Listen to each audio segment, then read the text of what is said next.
Harkafune akkam jirtu kabajamtoota daawwattoota keenya F5 irraati yeroo oduu odeeffannoo simbiraan keenya irra qaqqabneetu kan jirru maarreega oduu odeeffannoo keenyaatiin addunyaa akkasumas immoo biyya keenya Afrikaa fi biyyoota addunyaa garaa garaa keessatti taateewwan guyyaa kana raawwatan akkasumas immoo miidiyaalee idil addunyaatiin wantoonni odeeffaman maal fa'i jechuudhaan kanneen filannee keessaati qopheeffannee kunoo istiidiyootti argamneetu kan jennu oduu odeeffannoowwan kanneen kan simbiraan godhan kan si waliin turru Anzalaalam Boruu fi Sooniyaa Mohaammed Saana waliin jirti. Isinis bakka jirtanitti oduu odeeffannoo kunniin maal fa'i kan jedhugaa daawwachuudhaan waliin turaasiniin jecha egaa oduu odeeffannoo keenya egaa akkuma beekamu COVID-19 addunyaa irratti erga eegaleetii egaa ji'oonni gara 11 lakkaa'amaniitu kan jiranii haa ta'uti biyya keenya keessatti ammas haalli jiru keessaayyuu tibba kana dabalaa jiraachuu isaatiin ministeerri fayyaa Itoophiyaa irra deddeebi'ee kan inni gabaasaadha kan jiru kanuma wajjin wal qabatee guyyaa kana egaa gabaasa haga ammaatti arganneetiin akka walii galaatti namoonni 100 fi 16 fi 770 69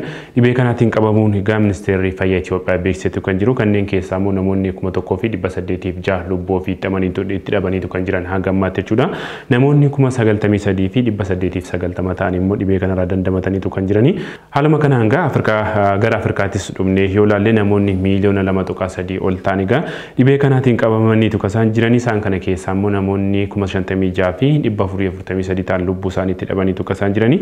Hagam addunyaatti yoo ceenne namoonni miiliyoona 72.7 yookaan ammoo miiliyoona 77 fi 707 fi 170 ta'an haga ammaatti qabamaniitu kan isaan jiranii. Isaan keessaa egaa namoonni miiliyoona 1.6 ol ta'an lubbuu ofii itti dhabaniitu kan isaan jiranii. Dhibeen kun egaa ammas akka addunyaatti egaa talaalliiwwan garaa garaa eegalaadha biyyoota adda addaa keessatti kan inni jiru. Itoophiyaanis talaallii kana gaafatteetu kan isheen jirtu biyyoota addunyaa garaa garaatti ammoo talaallii kun itti fufee kaan immoo eegalamaadha kan inni jiru egaa hagasitti iyyuu immoo haalli tatamsinni dhibichaa iddoo garaa garaatti itti fufeetu kan jiru dhimma COVID kanumaatiin xumura Sooniyaa. Odeeffannoo keenya kan koronaa keessaa wayita baanu pirezidaantiin Itoophiyaa Saahilawarq Zawudee gara Ivory Coast imalaniitiin hin jiru. Egaa pirezidaantiin Saahilawarq wayita Abijaan gaan yookaan immoo magaalaa guddoo biyyattii ganitti muummee ministeera biyyattii Hamad Baakaa yookoon simataniitu kan isaan jiranii turtii biyya sanatti taasisaniitiin immoo hooggantoota biyyattii garaa garaa waliin egaa haala hariiroo biyyoota lameenii kan mari'atan ta'ullee ragaan waajjira pirezidaantii irraatii arganne kan agarsiisudha. Odeeffannoo keenya kan birootiin immoo ministeerri muummee Itoophiyaa Dr. Abiy Ahmed erga opereeshiniin Tigraay keessatti eegalamee booda yeroo jalqabaaf magaalaa Maqalee daawwataniitu kan isaan jiran egaa kaleessa galgala. Egaa daawwannaa isaanii kanaanis wal qabatee miidiyaaleen addunyaa garaa garaa odeeffannoowwan adda addaa baasaadha kan isaan jiranii. Kana malees egaa daawwannaa isaanii kana wajjin wal qabsiisee muummichi ministeera Itoophiyaa egaa bifa karaa toora Tiwiiteri isaanii maxxansaniitu kan isaan jiranii. Daawwannaa isaanii kanaan egaa walgahii jalqaba mana maree haaraa yeroof chatti hunda irratti hirmaataniitu kan isaan jiranii. Kana malees egaa raayyaa ittisa biyyaa achi jiru waliin wal arguu fi bulchiinsa yeroo waliinis dubbataniitu kan isaan jiranii. Egaa tajaajilli ibsaa fi bilbilaa deebi'ee jiraachuu fi misoomawwan bu'uuraa barbaadaman suphamaa jiraachuu akkasumas immoo deeggarsi namoomaa itti fufiinsaan akka kennamuuf illee egaa dubbataniitu kan isaan jiranii. Kana qofaa miti egaa namoota adamsamaa jiran qabanii seeratti dhiyeessuun illee jabinaatiin akka itti fufu yookaan immoo kan itti fufu ta'ullee muummichi ministeera Itoophiyaa egaa gara sanatti imalan dubbataniitu kan isaan jiran. Egaa namoota adamsamaa jiran qabanii seeratti dhiyeessuun itti fufas jedhameetiin hin jira. Muummeen ministeera Itoophiyaa gara Maqalee imaluu isaaniitiin dura gita isaanii Suudaan wajjin jechuudha Abdallaa Hamdok waliin Finfinneetti mari'ataniitiin kan jiranii. Egaa Suudaan biyya lammiileen Itoophiyaa 50,000 ol ta'an itti lola gidduu kana taasifame keessatti jechuudha baqachuudhaan lammiileen keessumattuu naannoo Tigraay ta'aniitiin hin jedhan garasitti kan baqataniitiin hin jiranidha. Egaa kanuma wajjin wal qabatee akka qondaaltonni Suudaan jedhanitti muummee ministeera Abdallaa Hamdok kanneen wal waraanaa turan gidduutti jaarsummaadhaaf akka isaan gamana dhufaniitiin hin jedhanidha kan himaatiin ture. Haa ta'u malee dubbii muummee ministeera Abiy Ahmed keessatti waa'ee jaarsummaa hin kaasne ture. Jilli Suudaan irraa dhufe tarkaanfii isaanii Tigraay keessatti fudhatamaatiin hin jiru akka deeggaranis himaniitiin hin jiru jechuudha. Egaa dulli kun ibbatti galma gaheeraa kan jedhan muummichi ministeera Itoophiyaayyuu egaa marii hooggantoota raayyaa ittisa biyyaa waliin magaalaa Maqaleetti taasisaniin raayyaan ittisa biyyaa goota Itoophiyaa sirriin sanyummaa irraa bilisa ta'ee biyya isaaf yaadu jechuudhaan jajaniitu kaasaan jiranii lola kana egaa muummichi ministeera Itoophiyaa Itiyoo Eertiraa wajjin wal bira qabsiisaniitu kaasaan dubbatanii kana keessatti egaa lolli Itiyoo Eertiraa kan lubbuu hedduu baasee ture haa ta'uti inni kun yeroo gabaabaa akkasumas immoo bifa tooftaa namoonni humna kana caalaa qaban yookaan immoo biyyoonni humna kana caalaa qaban iyyuu hin fayyadamneetiin dhiibbaa xiqqeessuudhaan egaa yookaan immoo badii dhufuu qabu xiqqeessuudhaan egaa injifannoo yeroo gabaabaa keessatti galmaa jechuudhaan egaa injifannoo kana argame kana egaa dubbataniitu kan yookaan immoo jajaniitu kasaan jiran muummichi ministeera Itoophiyaayyuu kana wajjin wal qabatee egaa kun muummichi ministeeraayyuu keessumaayyuu injifannoo argame kana uummata Tigraay cunqursaa wayyaanee jalaati itti baasuu dandeenyeera jechuudhaan kan isaan dubbatanii jiranii kana qofaa miti muummichi ministeera Itoophiyaa ammallee hojiin olaantummaa seeraa kabachiisuu hafuu uummata Tigraay wajjin hirmaachisuudhaan olaantummaan seeraa kabajamee fuulli naannichi yookaan immoo naannicha keessatti misooma waarawaa yookaan immoo bu'uuraalee misoomaa garaagaraa rakkoo kana keessatti gaaga'amaan hedduun akka bakka isaaniitti deebanii fi hawaasnis tajaajila barbaadu akka argatuudhaa fi ciminaatiin kan hojjetamu ta'uu immoo ciminaatiin dubbatanii yookaan immoo waamichas dhiyeessaniitu kasaan jiranii. Humni waraana Itoophiyaa lola kanaan miidhaa qaqqabuu xiqqeessuuf rookeettii kan dhukaasee erga humnoonni TPLF magaalaa Maqalee gadi dhiisanii baqatanii ta'uus himaniitiin jiru. Kanuma wajjin wal qabatee Baagdaadii fi Siiriyaan sababa waraanaan manca'uu kaasanii raayyaa ittisa biyyaa miira uummatummaa qaburraatti kan ka'e magaalota osoo hin miidhin injifannoo gonfatee jira jedhaniitiin jiru. Bakki aangawootni TPLF barbaadamoon itti dhokatan kan beekamu ta'uu fi namootni hedduun bifa bibittinnaa'een waan jiraniif qabamaniitiin akka seeratti dhiyaatanis dhaamaniitiin jiru jechuudha. Egaa duula olaantummaa seeraa kabachiisuu kana keessatti egaa guyyaa kaleessaa muummichi ministeera gara magaalaa guddoo naannichaa yookaan immoo naannoo Tigraayitti imalanii egaa Maqalee keessatti haasaa taasisaniin duuba miidiyaaleen addunyaa garaagaraa akkasumas immoo toora miidiyaalee hawaasaa irratti egaa dhimmi kun jabinaatiin lillifamaadha kan jiru keessumaayyuu gareen olaantummaan seeraa kabachiisuu keessatti gahee ofii taphatan egaa galata guddaa argatanii tuskasaan jiran muummicha ministeera Itoophiyaa biraatti jechuudha. Daawwattoota keenya oduuf odeeffannoo keenya ammas akka itti fufeettudha kan inni jiru oduuf odeeffannoo keenya kan ittaanuun immoo baatii sadaasaa qofa kana keessatti galii birrii biiliyoona 19 ol sassaabu ministeerri galiiwwanii beekseetu kan hin jiru galii sassaabame keessaa galiin biiliyoona 9 ol biyya keessaa yoo ta'u galiin birriin biiliyoona 9 ol immoo daldala biyya alaa taaksii akkasumas immoo lootorii irraa kan sassaabame ta'uu ibsameetu kan jiru. Kana wajjin wal qabatee karoorri ji'a sadaasa keessatti qabamee harki 92 milkaa'uus ibsameetu kan jiru. Ministeerichi ji'oota 5 darbanitti ammoo galiin birrii biiliyoona 126 ol sassaabama jechuudhaan gaa dubbateetu kan jiru. Ministeerichi bara baajetaa kanatti gaa galii birrii biiliyoona 290 sassaabuuf karoorfatee hojjechaa akka jirullee ministeerri galiiwwanii obbo Laaqaa Ayyaloo himaniitu kasaan jiranii. Galii sassaabamaa jiru keessatti gaa qaamolee gahee isaanii baachaa jiranis galateeffataniiru gaa ministeera galiiwwan irraati kan odeeffannoo kana. Odeeffannoo keenya kan biraatitti wayita ceenu dhaabbileen daldalaa 812 eeyyamni isaanii haqameetiin jira. Guutummaa Itoophiyaatti baatiiwwan 5 darbanitti dhaabbileen daldalaa seera hin kabajne jechuudha 812 eeyyamni isaanii kan haqame yommuu ta'u dhaabbileen kun 40,000 fi 823 saamsamuu fi 58,000 fi 423 ammoo of eeggannoon laatamuu fi ministeera daldalaa fi industirii obbo Malaakuu Allabal himaniitiin jiru jechuudha. Odeeffannoo keenya kan biraatiin ammoo Federeeshinii Atileetiksii Itoophiyaa yaa'ii isaa idilee 24ffaa gaggeessaadha kan inni jiru. Pirezidaantiin Federeeshinii Atileetiksii Itoophiyaa Atileet Daraartuu Tulluu hirmaattota yaa'ichaan baga nagaan dhuftanii jechuudhaan ajandaa guyyaa har'aa irratti hirmaannaan taasifamu bifa kamiitiin akka adeemsifamu irratti gaa yaada kennaniitu kasaan jiranii. Federeeshinichi yaa'ii isaatiin gaa raawwii bara 2012 ODT biyya alaa karoora waggaa 8 Federeeshinichii fi karoora bara 2013 irratti gaa ni marata jedhameetu kan inni eegamu yeroo ammaa kana gabaasni bara 2012 dhiyaate irratti maratameetu kan jiru yaa'ii kana irratti gaa ministeerri aadaa fi turizimii komishineerri komishinii ispoortii federaalaa akkasumas immoo deetaa ministeera aadaa fi turizimii akkasumas pirezidaantiin olompikii Itoophiyaa gaa irratti hirmaataniitu kasaan jiran. Kabajamtoota daawwattoota keenya odeeffannoo kan biyya keessaa wayita baanu gara Naayijeeriyaatti darbina. Hidhattoonni Naayijeeriyaa barattoota butan marfamuu isaaniiti kan gabaafamaatiin hin jiru. Loltoonni mootummaa Naayijeeriyaa kaaba lixaa Naayijeeriyaa bakka hidhattoonni barattoota guyyaa jimaataa butaniitiin itti dhokataniiru jedhameetiin amanamu to'achuu dubbi himaan pirezidaantii Muhammadu Buhaarii ibsaniitiin jiru. Lakkoofsi daa'imman butamanii gara 10tti kan siqu yommuu ta'u kanneen keessaa hojjettoonni mana barnootichaas lakkoofsi isaanii barattoota dhabamaniitiin jedhanii hedduu ta'uu danda'u jechuudhaan dubbataniitiin jiru.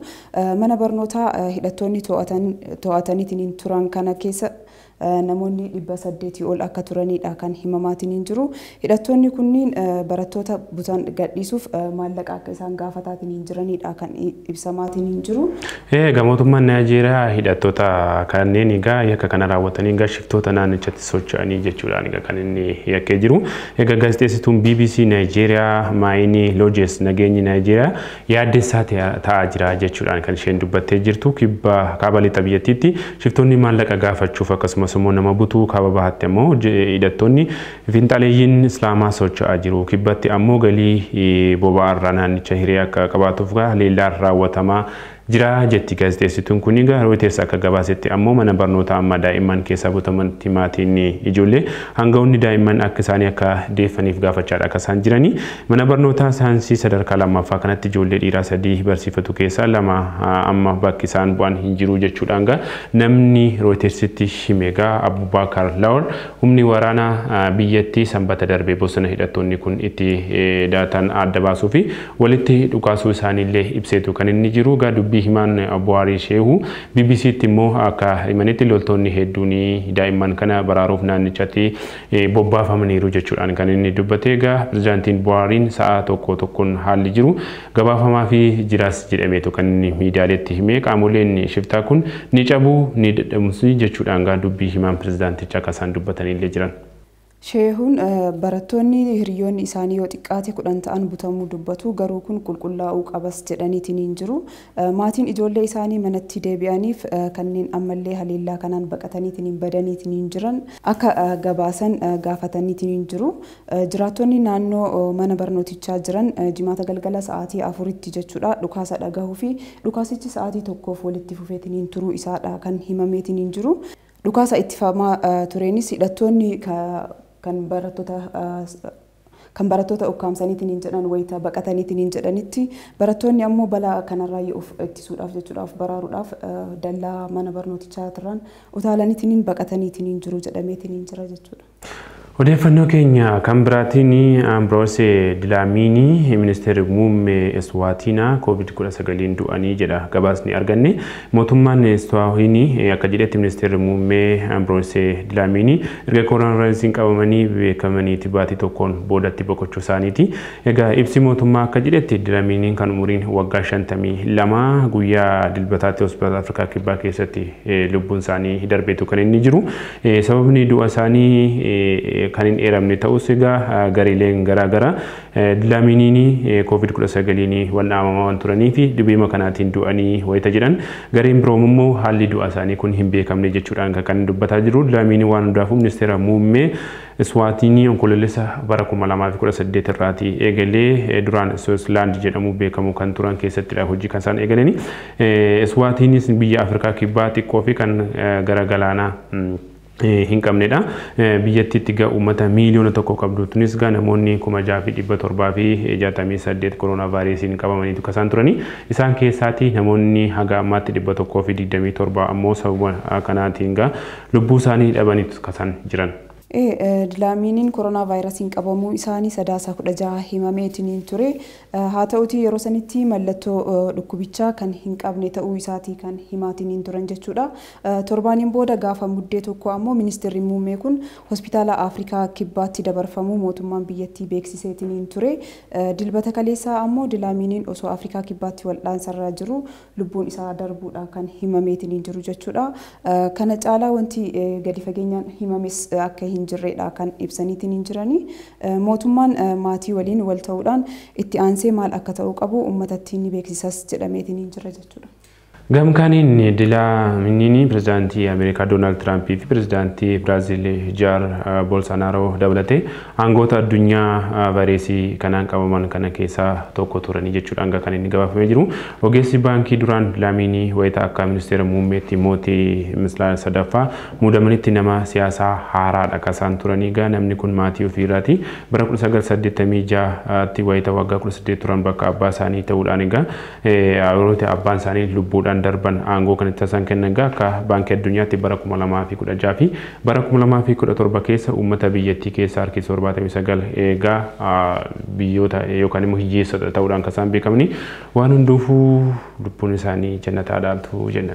Odeeffannoo keenya kan biraatitti ceenaa odeeffannoon keenya inni biraa waa'ee talaallii COVID-19 wajjin wal qabateetiin aangawoonni White House talaallii COVID-19 Pfizer jedhamu fudhachuuf qophii ta'uu isaaniitii kan beeksisaniitiin jiranii aangawoonni olaanoon US kan pirezidaantii Doonaald Tiraamp waliin aangoorra jiran talaallii koronaa vaayirasii biyyattii keessatti yeroo jalqabaaf kennamuuf jiru jechuudha. Pfizer kan jedhamu kan nama kamuu dursanii fudhachuuf akka jiran ibsaniitiin jiranii akka qondaaltonni kunneen jedhanitti miseensonni White House muraasni torbee kanarraa eegaluu talaallii Pfizer Biotech kan jedhamu ni fudhatu jedhameetiin jira jechuudha.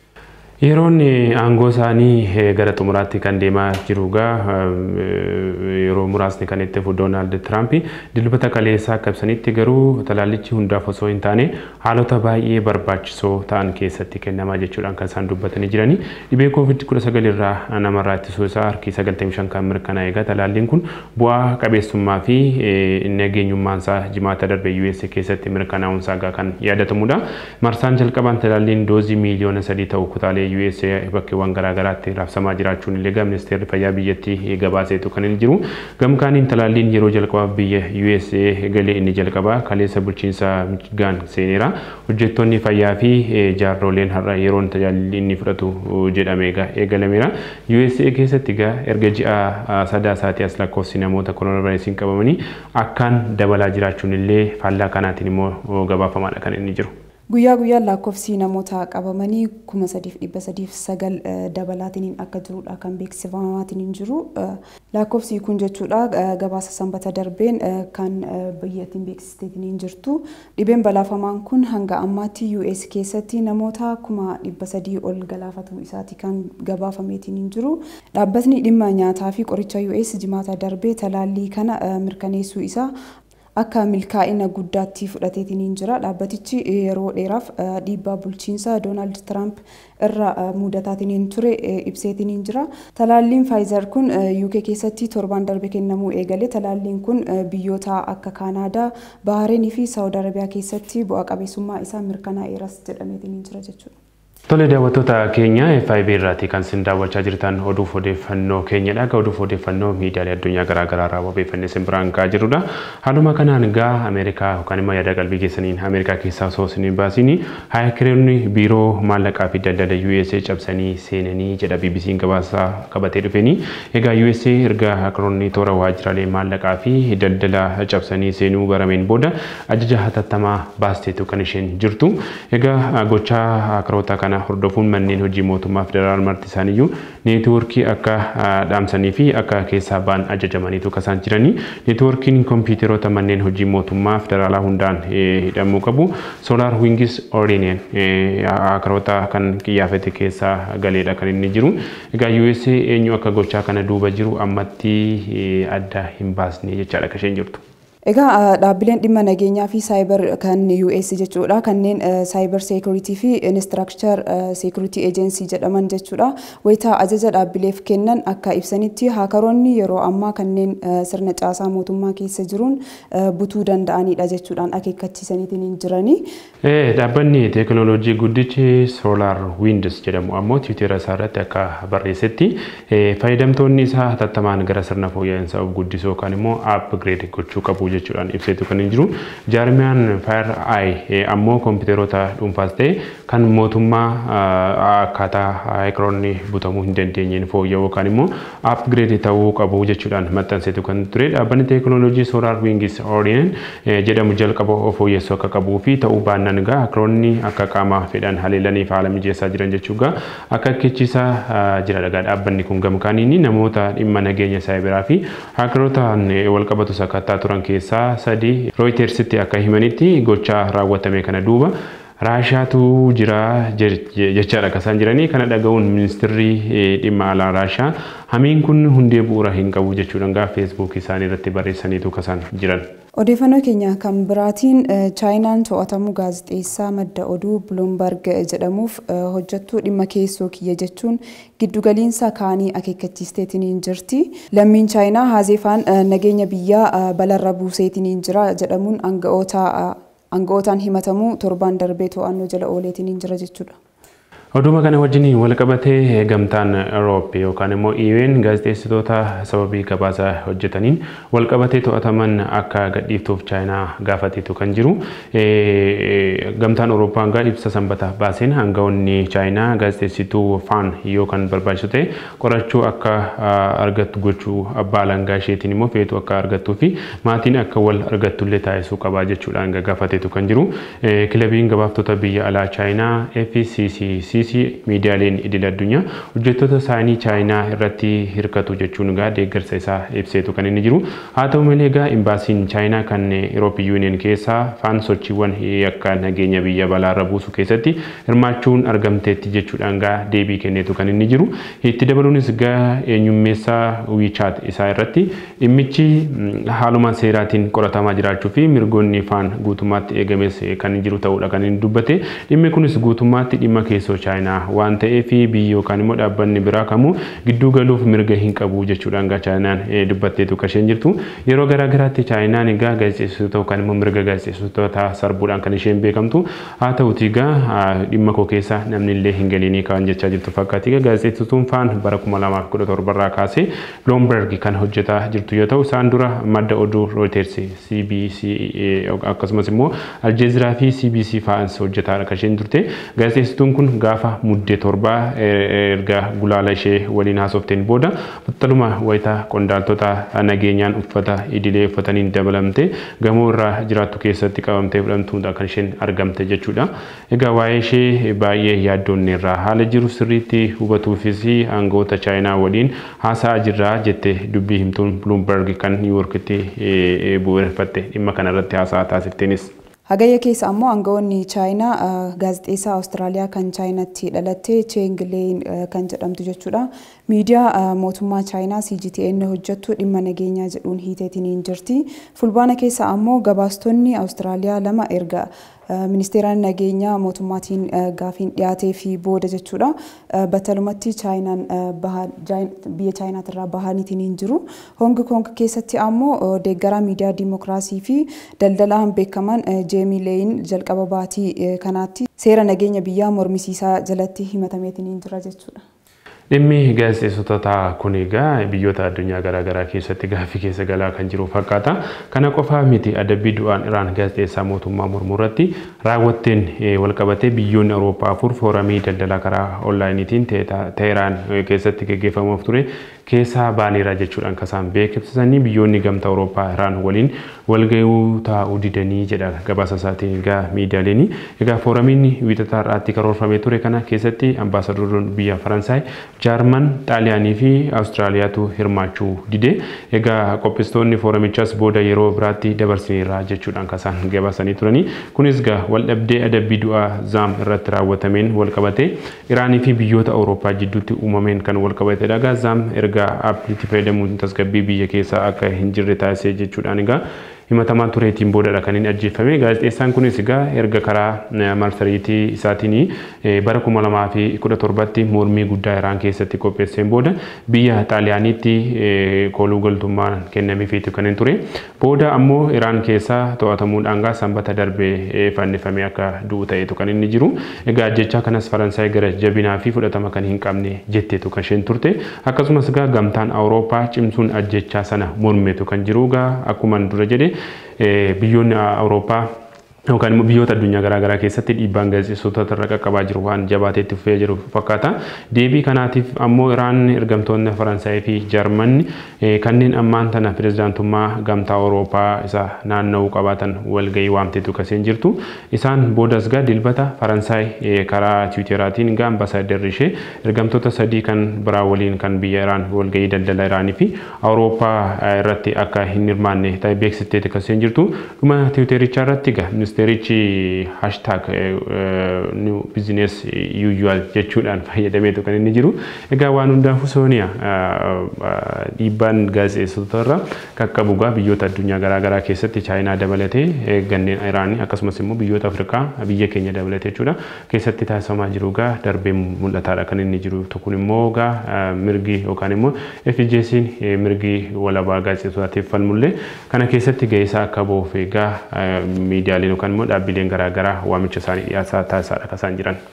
Kabajamtoota daawwattoota keenya oduuf odeeffannoo keenya har'aa kan hanga ammaa daawwattanidha. Qindeessinee kan isin biraan gahaatiin hin turre Ansooniyaa Muhammad Zalaalam Booroo wajjin ta'uudhaan gama ogummaa kaameraatiin Biraanuu Dajanee nu faana ture. Qophiileen FIB hafan itti fufu turtii gaarii.